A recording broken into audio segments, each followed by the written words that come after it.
Wildlife experts in Norfolk say a new road could spell the end for a so-called super colony of rare bats. The proposed route to the west of Norwich would link the Northern Distributor Road with the A47. Norfolk County Council says plans do take account of the bats, but the Norfolk Wildlife Trust claims it would be a disaster. Well, let's go live to the village of Ringland and join Mike Liggins.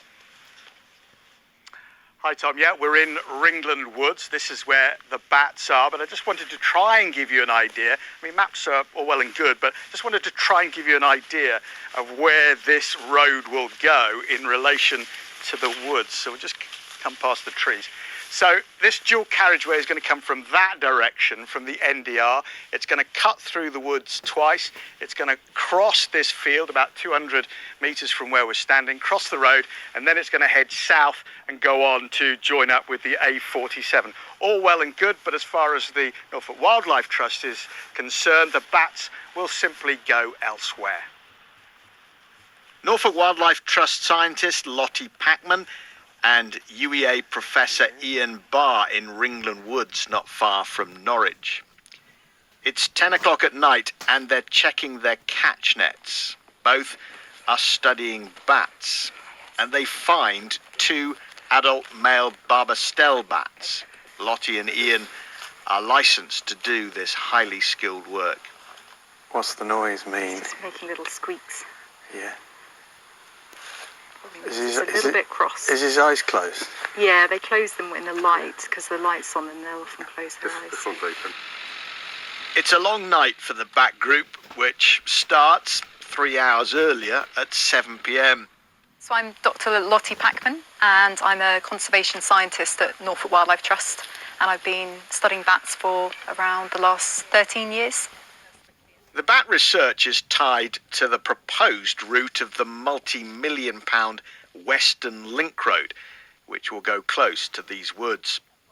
It's a project which divides opinion. We need bats. Of course we need bats. But we also need roads, don't we? What's the answer?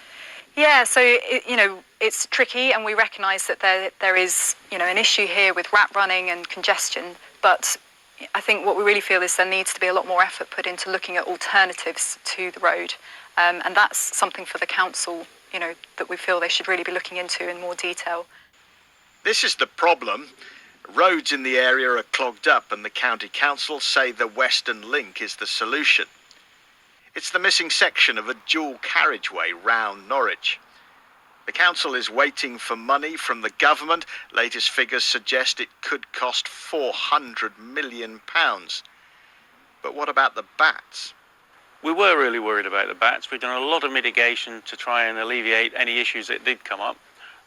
We've done a lot of surveys. We moved the road to take it away from any bat population, and we're really serious about making sure that the build does not affect the wildlife in the area.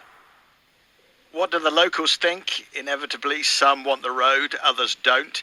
Ian Robinson owns part of the woods and is firmly in the no camp. We just need roads, though, don't we? I mean, we do. Well, You drive a car, I drive a car. we're entering into a period where the climate crisis is apparent to us. We're seeing forests burning around the world. We know that Norfolk is a stronghold for this species, so we've got quite a responsibility here, to try and look after the species anyway. But what we've discovered here is what's probably the largest population in the UK. So yes, this is extraordinary. We call it a super colony. So each of the woodlands in this area has got its own colony, and those individuals are faithful to those colonies. When the bats are caught, Lottie and her team weigh and measure the bats. The Barbastelles are ringed and the females fitted with a tracking device. So this is a Barbastelle that we've just picked up. So these are the calls here. They're down at sort of between 30 and 35 kilohertz. The lower calls that some people can hear, and kids in particular tend to be able to hear, are their social calls. So that's them just chatting to each other, maybe exchanging information about where they're going to roost or where a good feeding patch is. And then the other type of call is their echolocation call, and that's much higher. Lottie and the team continue their work into the small hours of the morning.